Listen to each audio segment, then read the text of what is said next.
Okay, I think we are live now. We're live on the Marriage in the Mix podcast. I am VJ Thomas. I'm happy to spend a Friday night with someone other than the typical people in my house. Hi, Shantae. How are you doing today? VJ, I'm doing good. I'm chuckling because I know how that is. Doing a little something different on a Friday night, nothing wrong with it.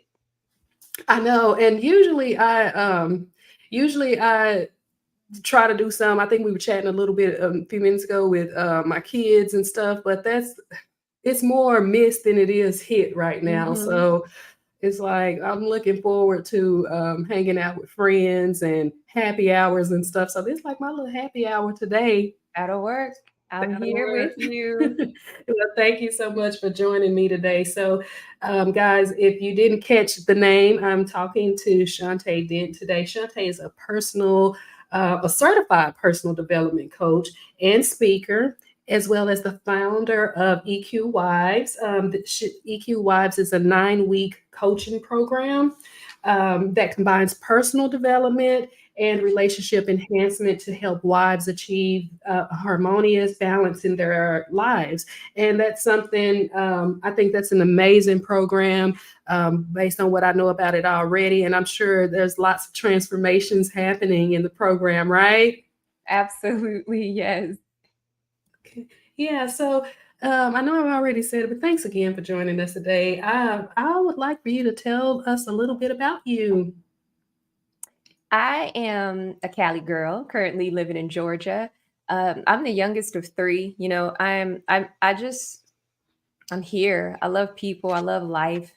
I feel like, we all have our journeys, and a lot of what I've experienced in life has just brought me to this place of wanting to embrace every moment, make the best of every season. Married, married for 17 years. And my husband and I have two children, and they're middle schoolers. So, VJ, I hear you. We talked earlier, your children are a little older than mine, but I understand those seasons where they want to hang out and cuddle. Other seasons, you are non-existent. It's all about their Yeah. friends. So we have our seasons with two middle schoolers in the house. But I'd say my journey just has led me to enjoy and embrace life. It positioned me, I'll say, just to be a person who has a mindset of wanting to evolve. I was like, I don't want to stay the Yeah. same. That's me in a nutshell. We'll get into all the other details, but I try to keep it simple. I'm a person who loves life, love people, and I'm just trying to do what I've been called to do on this earth. Yeah, I love it. I love it. And you said you've been married 17 years. That don't even look possible. So Ah, good job there. thank you, thank you. What did I say? It's in my genes. Is Yes, this your it's genes? in my Yeah. genes. Look, for Thank you, me, mom it and haven't dad. yeah, you know what they say, black don't crack, and we I'll do. take that. Yeah. For me, I have not even been married 17 months yet. Actually, we'll be going on a year in March. But like I you, I'm love the it. same way. I love life and you know doing working with other people, all of that. It just brings so much joy to me, so I can definitely relate to that. So how did the coaching program come to be about? Yes, yes. Let's talk about that. I ran a nonprofit years ago, and it was a nonprofit that geared toward women who were recovering and processing the aftermath of sexual trauma. And I Mhm. loved doing what I did, curriculum, support groups, etc. Even some coaching in the midst of it. And years passed between then and now. That was, I want to say, we closed the doors, unfortunately, or transitioned around COVID when everything shut down. But I was able to step back and just reflect on life. Where am I at personally? Where am I going within my business? And I began working with a corporate organization, well, Blue EQ, and that allowed me this opportunity to work with different companies under the umbrella of emotional intelligence, psychological safety. And so during this time, I'm thinking about my life, my journey, how I'm incorporating all of this information for myself. I'm thinking about the women I worked with for the nonprofit. I'm Mhm. thinking about the individuals I work with in the corporate environments, and how can I bring this all together and create a program that will help women like myself who have experienced some form of trauma, who might, just find some areas of marriage a little difficult to navigate through. How can I tie in the components of emotional intelligence, EI/EQ, emotional quotient, into this role of being a wife, being Yeah. a well-rounded wife, being an emotionally healthy wife? How can I package that? And this is what EQ Wives is all about, Mhm. helping women, engaged women, women who want to be married, women who are married. Very, very specific, because clearly when it comes to a marriage, you need two people to put Yeah. in the work. If you want to create a healthy marriage, you need two people to put in the work. And can we just say capital A, capital N, capital D? And there are those marriages where, if you look at yourself and if you're honest as a wife, there are times where you can realize two things. Number one, when it comes to this particular area, whew, it really is me. My husband, he's not perfect, but he's good. This part, this is me. And I also feel the second part is, even when there are areas that your husband needs to develop or grow in, I believe when you're emotionally stable, you position yourself to be a greater influence, not a nagging, annoying, or irritating voice in his head, but a Mm, loving and mhm. supportive wife who understands that we're all growing. Yeah. And as a married folks, we can grow together. But yes, EQ Wives is all about helping that wife who's ready to evolve, who's saying, I think it's time for me to focus on myself and grow and mature and increase in my areas of emotional stability. I love it. So many things that you said, just here, just now, just resonate with me. But one thing that been thinking about how I want to articulate this to you, because I think there might be a better way to say it, and I'm sure you've got it already. So when you become a wife, is there a way to express that I need to stay fulfilled as a person and as a wife, not just as a wife? Like, you don't shift all of your, I don't want to say energy, but you don't shift everything into that, because it's kind of like, and this is just, me talking out loud, throwing spaghetti out on the wall. You've been doing this 17 years. But you know how when you're on the plane and they say, you got to put your oxygen mask on first before you put it on someone else. That's kind of what I think of. Do you think that's true, or do you think that there's nope, you're a wife now, this is the priority, this is the main focus of your being? How would Uh, you articulate that? VJ, let's just say the spaghetti you threw stuck on the wall. It didn't It's fall down. stuck. It's stuck. It's sticking to the wall. It's It's definitely sticking. sticking to the Okay. wall. Okay. Yeah. So I wonder if you've dropped in on some of the Blue EQ workshops that I facilitate. This Not is an yet. Look, if analogy. I can find a way to sneak Oh, in, I'm yes. gonna. You're cordially invited. So this is an analogy we use. I was actually trained under that analogy. Uh, it's self-regard. That's exactly what it Okay. is. That you are not in the best shape to support yourself, to support others, to have a healthy vibe if you're not taking good care of yourself first. And I love this analogy because the reality is it's extremely realistic. Let's just expand that analogy. You can have your child, your spouse, your parent or grandparent, people you genuinely love, right? You will do whatever it takes for them to be safe or comfortable. But the truth is, as you alluded to, if you don't put your oxygen mask on when this airline is running and the oxygen is running low, if you don't put your mask on before you even get to helping them 100%, you're depleted, you're running out of breath, you faint, you pass out, and now both of y'all are a mess. And so to bring it home in terms of marriage, I love to use the concept of self-care with the mindset of me, myself, and I is that first tier, and the second tier is me, myself, and others. So my first priority is when it comes to self-care, me, myself, and I. What do I do as often as necessary to ensure that I am physically, emotionally, mentally, you can go down the list, healthy? And I have to fill in the blanks. It will look different for everyone. What Yeah. does that look like? What does that feel like? How am I taking good care of myself? Why is that important? That's that first step, because I have to feel comfortable in my own skin. When Yeah. nobody else is Yeah. around, we say like in the midnight hour, when no one is around, when it's only you and your feelings, what's going on inside? Are you genuinely happy and full of joy? Or are you crying because there's a lot of pain and unresolved issues? So me, myself, and I first, not from a selfish perspective, but Yeah. from a healthy place. How From a can I healthy show up place. and be my absolute best in any role? And when it comes to the second tier of me, myself, and others, how do I show up in all of those areas, mentally, emotionally, physically, whatever level of support I'm giving to my spouse or children or anyone else in my life?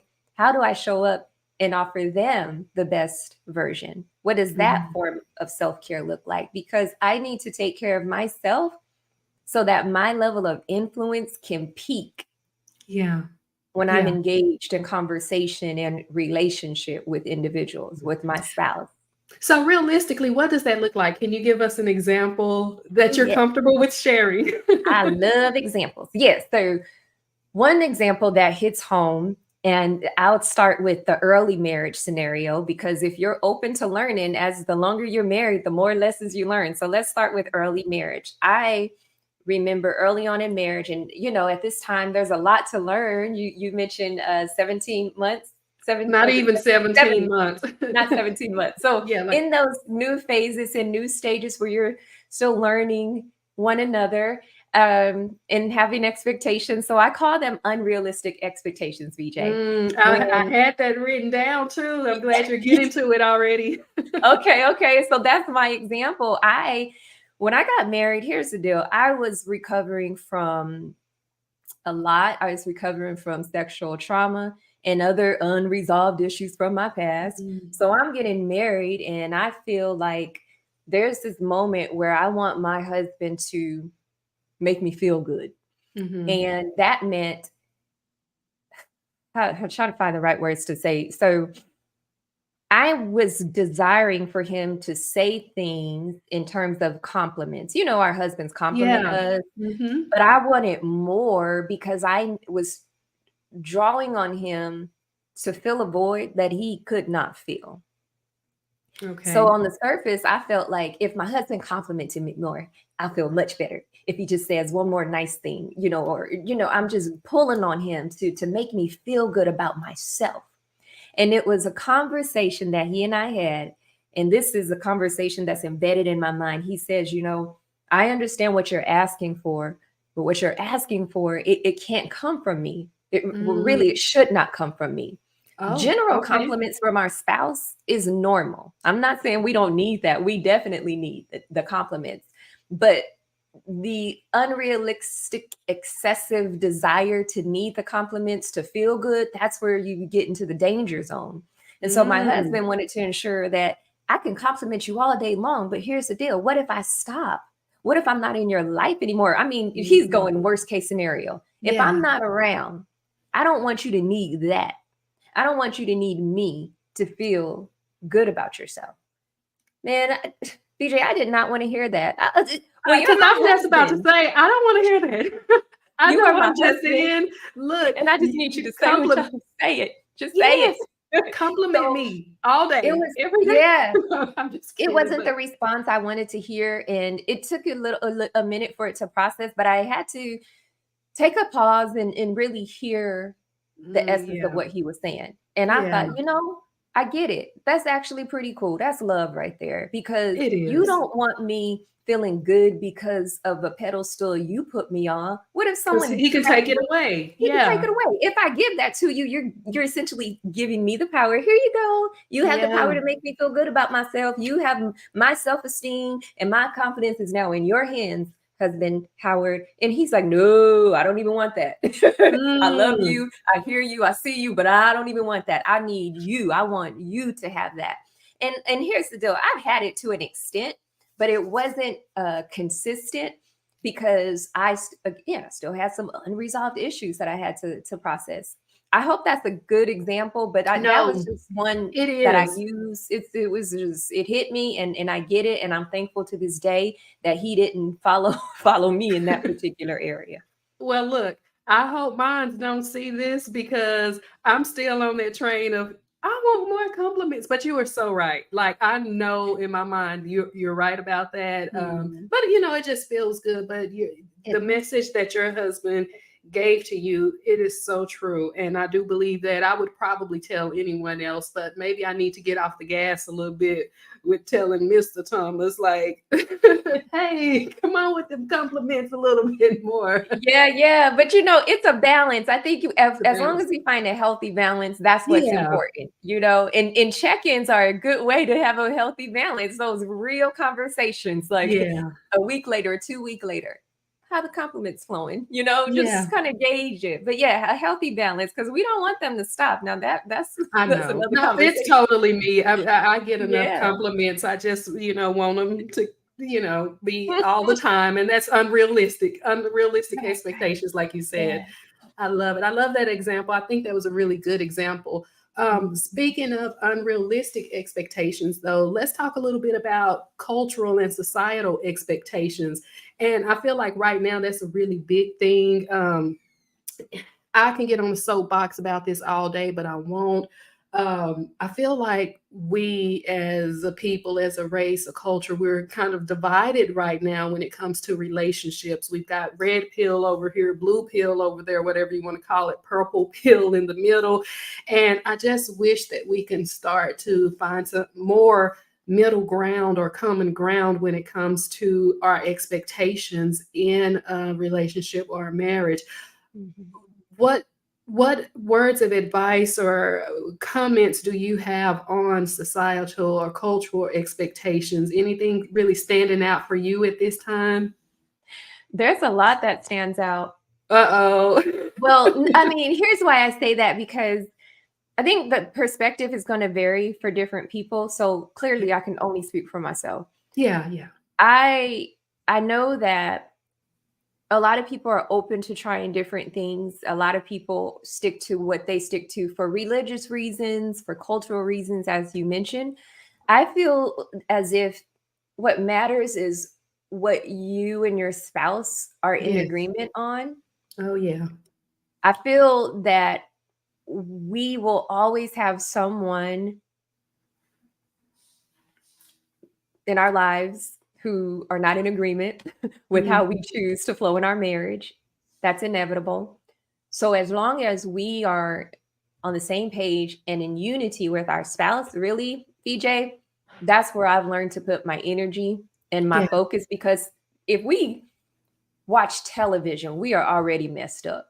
If you watch reality TV, you're already messed up. Mhm. Because one thing that I thought, well, I'm trying to recall what, oh, it was some other show about police work where you see a case on TV, and then less than an hour later, the case is solved. But we know that does not happen in real life. It takes Yeah. months, sometimes years. So that's what I say about marriages and relationships. We watch them on TV, and even if they in are having like an argument, or I mean whatever it is, things change suddenly in movies and on Mm. TV. And so when we're walking out our marriage, we think like, oh, there should be instantaneous, changes, and we should evolve overnight, and our marriage should be perfect tomorrow.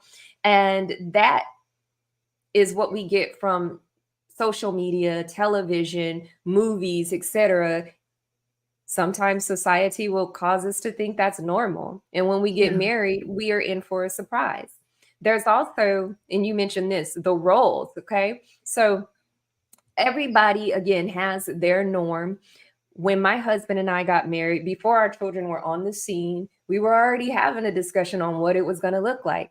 And our choice was, I really wanted this. It was what I experienced with my mom.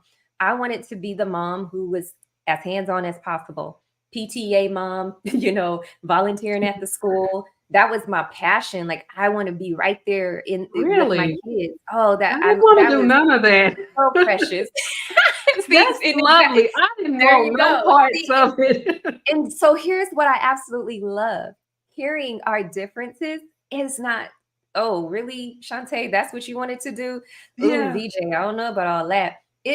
That works for you, right? And this is Yes. what works for me. And that to me is the beauty of it. You know, I know a couple where the dad was in PTA and the mom worked full time, and their marriage is incredible. So you have to think about what's working for you and your spouse. Do we make any adjustments along the way? And if Mhm. we need to make adjustments, let's make those adjustments.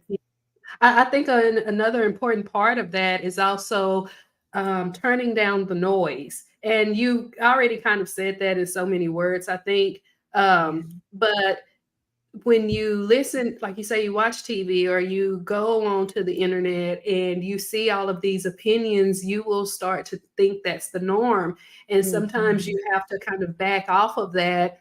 You won't be able to stop seeing it completely. You know, the algorithm has a way of finding us despite us trying to hide from some things. But when you see it, you've got to, get away from that, because Mhm. there will be some things that you do that conforms to societal norms, but there'll be some things that you do differently, and there's nothing wrong. It's not good or bad as long as you and your person, I think, agree with that. So yeah, I tend to agree with you on that as well.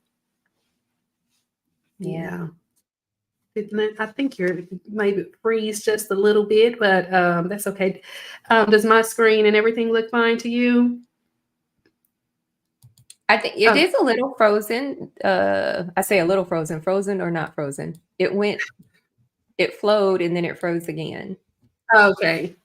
So your photo just disappeared, but I am going to, let's see if I can remove and then add it back, and it should be just fine. Let's see. Okay. Not yet, but I think your photo, okay, maybe that's it. Okay. Can you still hear me pretty good? I can hear you. I sure can. I can't see you Frozen, but yet. Oh, no? I'm still Okay. frozen too? Okay. Yes. Okay. No, that's okay. I think the audio is just fine, and StreamYard is probably doing its thing right now. So we'll just continue. All right. So I want to talk a little bit also about financial expectations, and I think you kind of Mm. touched on that too, because um, you said you had a couple where the husband was in, the PTA, but the mom, she was the full time, worker, and I think we see a lot more of that these days, right? The workforce is just different, Mhm. and believe it or not, though, I still see a lot of, I'm not going to call it noise, a lot of opinions online that says, no, Mhm. the husband is supposed to be the primary financial provider. And, I can see it from both perspectives. Yeah. What are your thoughts on that type of conversation? Yeah, this really does make sense. I'm with you. I can see, both perspectives, how it could make sense either way. And we both know traditionally, yes, that is the setup, that the husband is the breadwinner, the wife is the homemaker, and things change. I believe that each family, each couple should sit and have a real Hmm. authentic conversation about what works. So here's an example. If if you have a spouse who, forget about it being a male or female, for a number of reasons, they are in a position to take on a career that will bring in amounts of money to sustain the family, to increase, the family's wealth, etc., better position the family in multiple areas. It might not really matter if it's the husband or the wife. Mm, It's an opportunity for your family to thrive in a way they may not have been able to thrive in the past. It might be a career shift that brings more flexibility. And so, for those reasons, I'm wondering, would it be that big of a deal if it's the husband or the wife? But again, we both know there are so many other variables that come to individuals making that type of decision. Some people, again, they stay with that traditional role. Nothing wrong with it. I feel that if you're going to change it up, have a conversation and yeah. ensure and make sure that you all are on one accord. I agree. I think that being on one accord and having a conversation is definitely the most important thing, the most important part of it all, because and even having an honest conversation with yourself. I think a lot of times, and you kind of mentioned before, sometimes it's us as the women, not saying the men are perfect by No, far, no. but Mm-mm. a lot of times us as women say, I want the man to take care of me and be the financial provider because, that's what we've always been told. But I also know so many women who they may not be truly happy staying home all day. That Yeah. yeah, and I know we're in soft girl era right now, but I know so many people who say that, and wonder if you would truly be happy if you were staying Mm. home. I don't know, but you got to have Yeah. that honest conversation with yourself, right? You do have to have that, and so when my children, and this is what I love about the dynamics of marriage and communicating and just different seasons. I chuckle because out here in the state of Georgia, we have buses that pick up our children and drop them off, for school. It's just a normal thing for our school system. And I remember joking around when my kids got out of elementary school, like, yes, if they can finally get off the bus without me being there at the bus stop, because when they're Mm. young, they if your parent is not at the bus stop, they'll take them right back to the school. Mm. And or if it's not a carpool day, then they're on the bus, and I have to make sure I'm at that bus stop at the right time. So I'm joking around like, "Oh, I got to have a little bit more freedom now." And so I feel like when I got to that season, I'll say it was a good transition. Now my children are older, they're in middle school. It's less hands-on. They can wash It's their less face and hands. brush their Yes. teeth and put their clothes on Now that's the and perfect cook time. dinner if need be. So I have that freedom and flexibility to do what I do, facilitate workshops, coach, and do all the things I enjoy. And I'm still that mom who volunteers when I can at the Oh, school. And, I keep my hands, involved as much as I can. And so you're right. There are seasons where that mom might say, okay, I've done this long enough. It's time for me to transition. I need to transition or else it may not turn out well, mm, So I just think it is a sensitive subject where you mentioned being honest about where you are in the particular role, honest with your spouse, this what's working, what's not working, mhm. what adjustments can we make as a family? How can we compromise? Yeah. Because in the end, we do want to strive to have a healthy marriage. Yeah. Why not And it's make the great to have necessary options too, adjustments? though, right?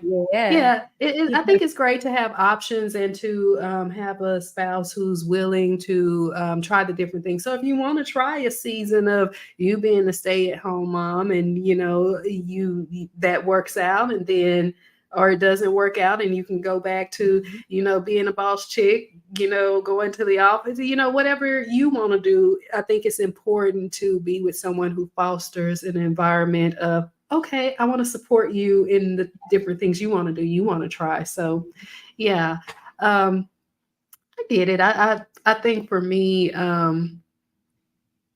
when it comes down to not just financial or any kind of expectations, the key is for me to remain open minded. I Yes. think at the end of the day, if you have a set of beliefs, and I'm not saying that there aren't any beliefs that you shouldn't hold strong and hold fast to, but if you got a Mhm. set of beliefs, that's one thing, but you really need to be open minded to another perspective, Mhm. because truly that other perspective has about 50% of the vote on most things in the house now, Mm. right? In the So family, true. mate. Yeah. And that's a good point, VJ. Definitely keeping an open mind, and it actually made me think as well when I consider, we joke around about our different paths, different mindsets, different desires, and I think what's most important is that, I mean, we use the term loosely when we say, "Oh, balance, have a healthy balance," but the way I see it is when you're married, if you're full time corporate, whatever you're doing, as long as the work and the career is not like a distraction in your Mm, marriage, and even as a mom, because this happens with moms who stay at home as well. Because I always joke, like, do people really still think that stay at home moms should sit on the couch and watch TV? No, no. it's work. So I feel like, whether even if you're a stay-at-home mom or if you are working a full-time or part-time, uh, just make sure that you're not so into your career or your work, your job, that you're neglecting your children, neglecting your spouse. Those are game changers as well, and I think that weighs on the decision: will this work for our family or not? How much time will be consumed? Will our children ever see, mommy or daddy, or are we going to become a workaholic? There are a lot of variables to consider, for any married couple to decide, will this work out well for our family or not? Mm. Let me ask you this: being 17 years in, have the expectations evolved and changed much? Um, and I think it might be an easy answer, with regard to the kids, because when they were little, like you said before, you were expected to, kind of be with them a lot more. And I'm sure your husband kind of expected you to really, make sure you're bringing these babies up right. But as they get a little bit older, it's okay, we back off just a little bit. But as the marriage, you got a decade in, you got 15 years in, did you find that some of those expectations loosened up a little bit, or did So they? this is going to be an interesting response because we had a very unique setup when Unique setup. unique setup. So our children, I had two kids under the age of two, really trying to hustle and get one potty trained before the second one Oh, came on the scene. So there was, let's just say it was a lot of adjusting. yeah. And those early years were difficult for me. There were a lot of adjustments. This might be another program, another show, but I had become pregnant from sexual trauma. And so the first pregnancy was tough for a number of reasons, and gave birth, open adoption, and I'll just say there was a lot going on those early Yeah, years of motherhood. There was a I lot can going on. imagine. Yeah. Oh, And goodness. yeah, and so there was days where I just felt like, I'm really not sure if I can do this. Mm, My mm. husband, this is the part. He's semi-retired to be Oh, there. nice. So I will say it's unique because he was probably he was concerned. I think he was concerned. He was concerned. And his family was in New York. My family was in California. And we moved here when I was, gosh, we moved to Georgia in the year, it was like June, and my son's born in October. So it was just a Mm, lot of movement. And then again, he's not potty trained yet. Then here comes his sister. So it was heavy. It was a lot. I was like always trying to fly my mom out here. So he's semi-retired, and that made it easier. I have to put that out mm. there. It made it easier. So when it comes to how the expectations have evolved, I do feel like when he decided to go back to work, there was a part of me that said, "Oh, I'm gonna show you, I got this." I was, going through some things when they were little, but I'm good. You going back to work? I got this. So I probably put more expectations on myself On because yourself. of those Yeah. reasons. Yeah, but then in terms of any type of expectations as a married couple, I feel as if as we have evolved, we've gotten to know one another. Like, I know Mm, his tendencies, and so there are really not a lot of unrealistic expectations because I was intentional. I wanna know him, and we yeah. were able to cultivate a relationship or a friendship prior to marriage, but once you're married, there's still shifts and adjustments. So, as the years have gone by, he is my best friend. He's someone that I Mm, know that I'm intimately concerned and connected to. So the good, the bad, and anything in between, like we live life together. We go through life together, but I feel like we go through it in a way not just like to support one another, but to really be in tune with one another. My mm, biggest thing is whatever I see on the surface level, it is what it is. Yeah. But I want to know that I would know what's going on behind what I see. yeah. And it's the same, if there's something that manifests that he's concerned about, my goal is to ensure that he understands what's going on behind what he sees. And that leads us to having open Open conversations, conversation. tough conversations, clarifying conversations, whatever it takes to make sure that we remain this tight knitted Yeah. couple. Yeah, and I like something that you just said also. Sometimes that we put these expectations on ourselves. I know for me, I definitely did that. I went into this thinking, when I get married, I want to cook X amount of days a week. Mhm. No, that did not work. And I remember that was never something that wasn't something that he asked me to do. It's just something Mhm. I thought I wanted to Yeah, do. And when I yeah, couldn't live up to it, I was like, I should have been cooking this many days a week. And he was like, we can DoorDash. yeah. Why are you tripping about I didn't this? want that anyway.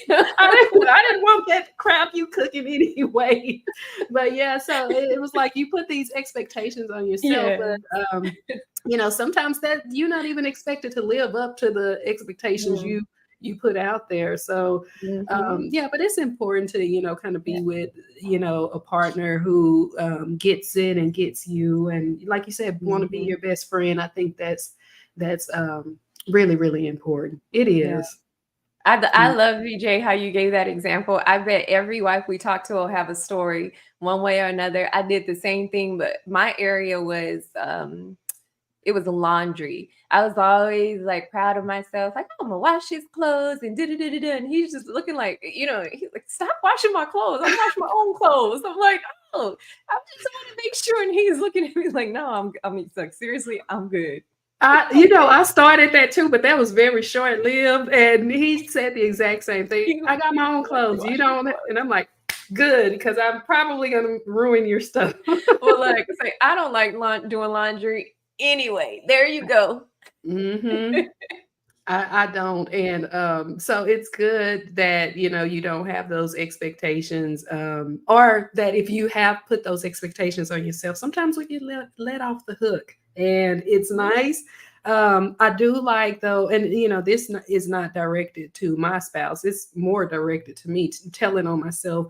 But I know sometimes when on the flip side, expectations aren't being met in my head. um, I'm working on not handling that in a more passive aggressive way. Um, Mhm. Sometimes we don't always communicate with, and I don't like this, and it needs to go Mhm. another way.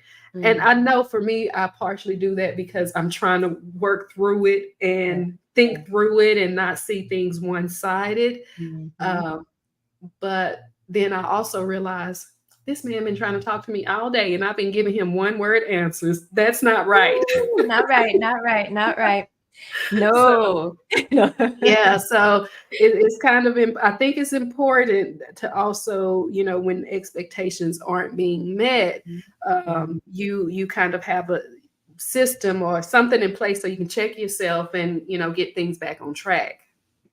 Oh, yes. So, VJ, I produced this three-part mini podcast series, and it's really just that, like the three biggest mistakes we make when communicating with our spouse. And the gist of it is pretty much along the same line because I first I talk about the fact that when we don't communicate, what are we opening the door to?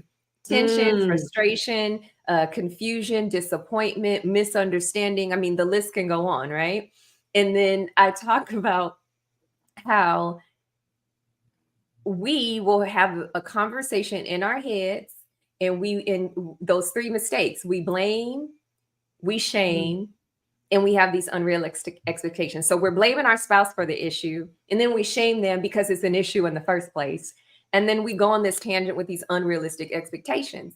And so I follow up with here's some tips, and I call them the 3 P's of difficult conversations, which is to first be practical, right? You want to just number one, understand the importance of talking it out, yeah. not keeping it internal and coming to your own conclusions. I want you to be practical about the situation, and just practical. That first step, I need to have a conversation, and I need to be ready to have the conversation, uh, and be very specific about what it truly is and not my assumptions.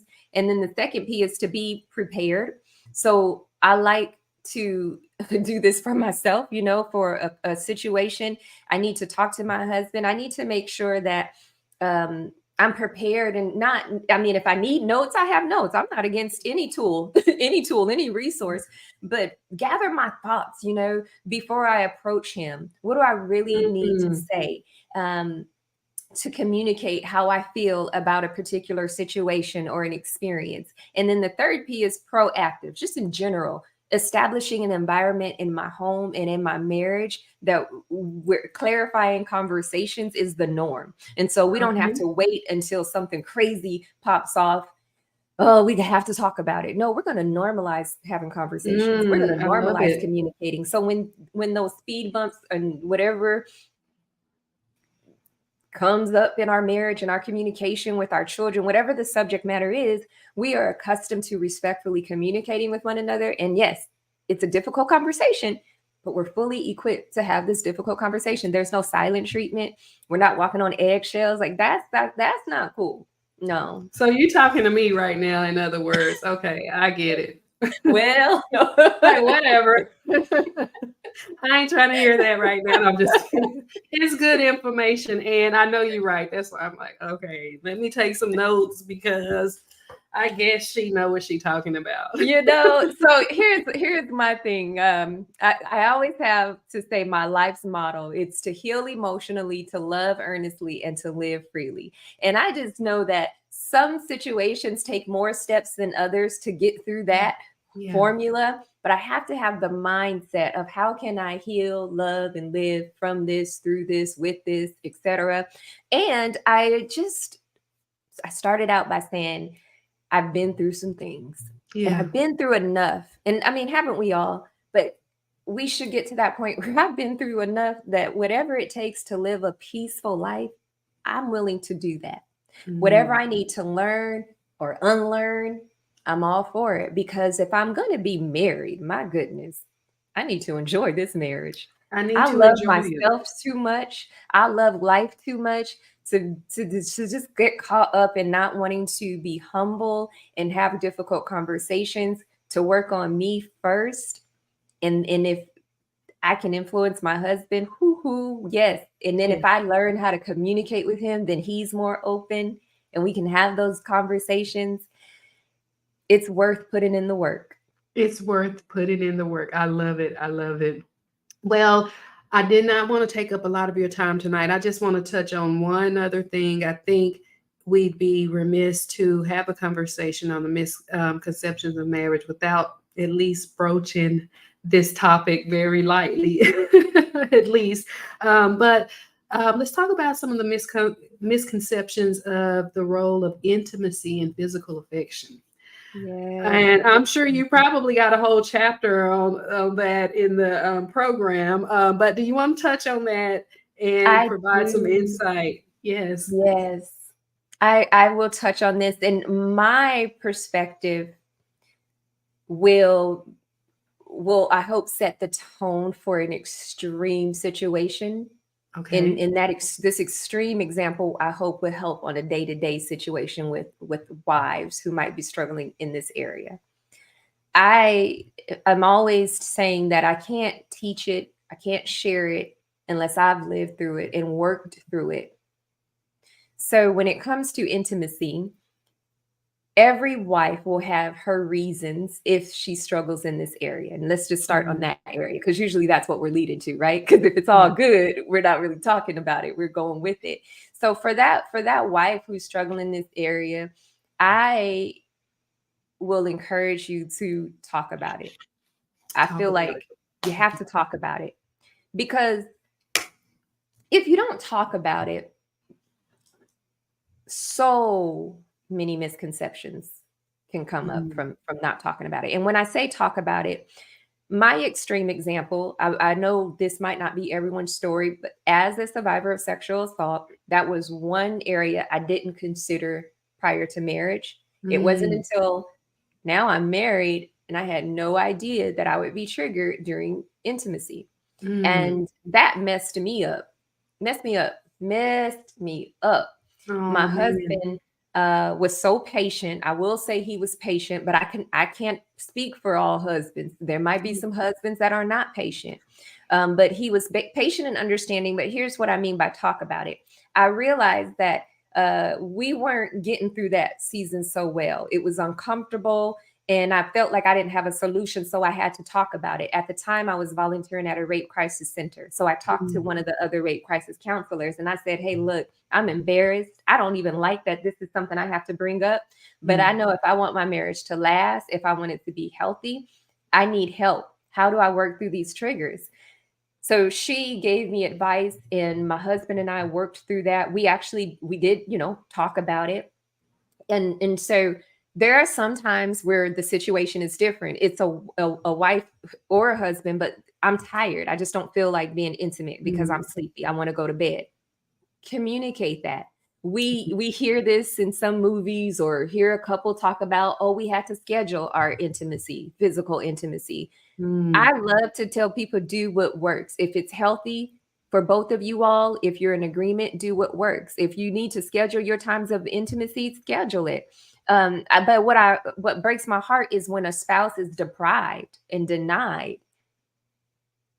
There may Mm. be a reason for it, but if you're not talking about it, how are you moving forward? You're So not moving forward. Yeah. if Hmm. there's a reason why a wife is not in a space where she wants to be intimate, please don't deny it. Denial can lead to destruction. Get Hmm. professional help, talk to your spouse, because I feel like the why will guide you. If Yeah, you okay. love your husband, my goodness, don't deprive your husband. You love him. Talk to him about it. I mean, if you're tired, you're tired. Maybe y'all can do some role play and spice it up a little bit, and you will Mm. perk up so quickly and engage. Or I love this part too. Sometimes when a couple feels like it's a little dry or boring, like do cute, fun things throughout the day. You know, the Mm. touches, the texts, the notes, the love cards, the emails.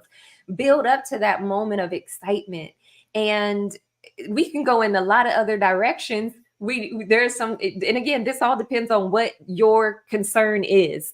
There's sometimes, oh, the kids. Well, find a different location, find a different time of the day to be intimate. And then keep in mind that we hear this a lot, but there's so much more that has to happen before the physical intimacy. Yeah. There's the emotional intimacy, the verbal intimacy. Wives, we are human beings, not robots, where we just lay and okay, you're done. We're supposed to embrace and enjoy those moments of intimacy as well. And sometimes it means, or a lot of times it means, it's not just starting like some people say, just in the bed, you you love on your spouse throughout the day. And it could be the opposite, right? Where the wife is ready and willing and excited, but their husband isn't. Yeah. And I would encourage, even in those areas, to talk about it. To Share talk about it. your heart. Share Yeah. your heart and communicate respectfully. That is Mm. a game changer, because Communicate respectfully. Yeah. if we are aggressive in our communication and in our tone, and like we come at people, what happens? We Yeah. typically shut down, or we Oh yeah. lash out because they lash out at us. I feel like we can have productive conversations without all of the extra animation. And again, we put ourselves in a position of influence at that point. Mm. But Yes. when it's all said and done, VJ, I'm convinced that when we get married, it's for a reason. We love Yes. this person. We want to spend the rest of our lives with this person. Every day. So every day. So why not talk about it? And if the verbal communication is difficult, write it down. Write him a Yeah. letter. Send him a Oh yeah. text. Send him an email. Hmm. But communicate what's going on. Communicate what's really going on, and then Yeah. build from there. I think that's some good advice, because I think, with me having a little bit less under, not a little bit less under my belt, and not that long ago I was single. You go into it thinking that it's always going to be like, this spontaneity.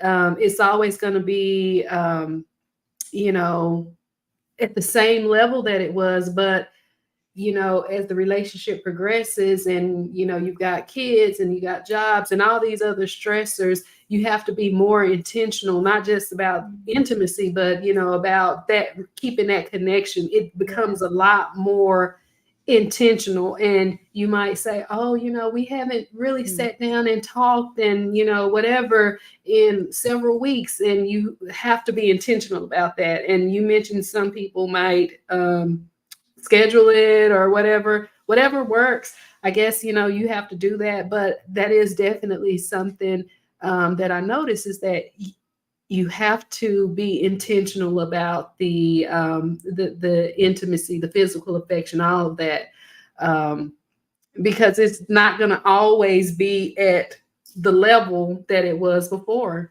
mm. It's true. And I like to have fun. I mean, a lot of it might be, a personality, but they're just, if you just talk, have fun, flirt, do what you have Yeah. to do just to spice it up. And again, it's like you can make your intimate life different. It can look, there's just However you no want. Yeah. constraints, however you want. Yeah, when you, if as long as you or your spouse aren't doing things that's making someone feel uncomfortable, Yeah. Hmm. that you don't want to cross that line. But spice it up and have fun, do something different.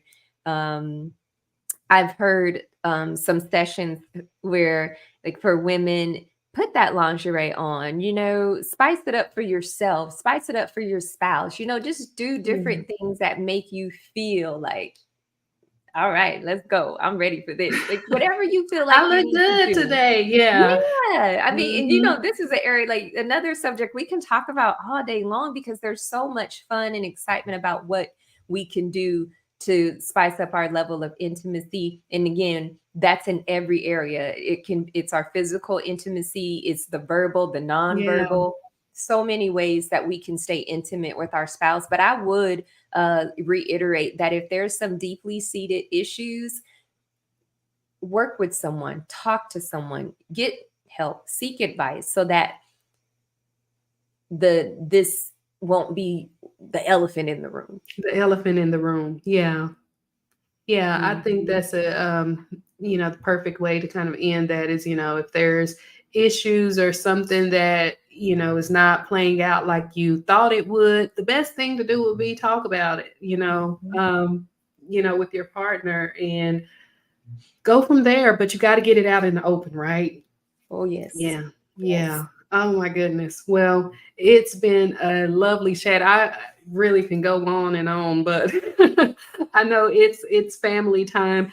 Um, what are some of the ways that well, how do you prefer if someone still has any questions, they want to reach out to you, or even learn more about the EQ Wives coaching program? How can they reach you? If they go to ShantaeDent.com, everything is there. Social media outlets, program details, ShantaeDent.com. Okay. And any final words of wisdom you want to leave us with? Yeah, I'll reiterate my tagline. I feel like it covers every area of our lives as women, as wives, whatever role, with or without children, whatever you're facing in life, because when life is good, is good. But when we Mm, experience something that sets us back and throws us off, that's where we can, get off kilter. And so I would encourage everyone to embrace this model and fill in the framework as it suits your life. But what do I need to do to ensure that I'm able to heal emotionally from this situation, whatever the situation is? How can I love earnestly? Meaning, how can I position myself to where I am receiving love? I'm not putting up these brick boundaries, brick walls, mm, receiving love. Make sure I'm still giving love to others. And most importantly, that I love myself. And when you mix in those two, I'm emotionally healed. mm. Yeah. I'm in a position where I love earnestly. And then you get to this space where you're like, oh, life is good, looks good, feels Yeah. good. I'm living freely. Like implement that and see how that works out for your life. That's what I like to share. That's my golden nugget. Embrace that mindset. And I believe that you can live a life where you're staying open to learning and open to evolving. Mm. And whatever comes your way, you'll be equipped to overcome. You'll be equipped. I love it. I love it. I think that's Yeah. perfect. That's perfect. So we don't have any questions that I can see, but again, if you've got any questions, ask Shantae because I'm probably going to tell you the wrong advice. So reach out to Shantae. But if you got any questions about anything else, you can reach out to me. VJ, I know you are equipped with good stuff. You had it in your heart to start this podcast. This show means you are on the right track, Yeah. and you keep it up. You keep doing it. I will. I will. This was so much fun, and come back anytime. Like Thank I you. mean it. Thank It you. was such a Thank you. pleasure to have you. So, thank you again. I'm going to drop some links down in the description, in the comments. I can go back and do that. So, give me a little bit of time, guys. But reach out to Shantae if you've got any questions. And until next time, everyone have a good evening. Good night. Thank you. Let me end the stream, and I'll be right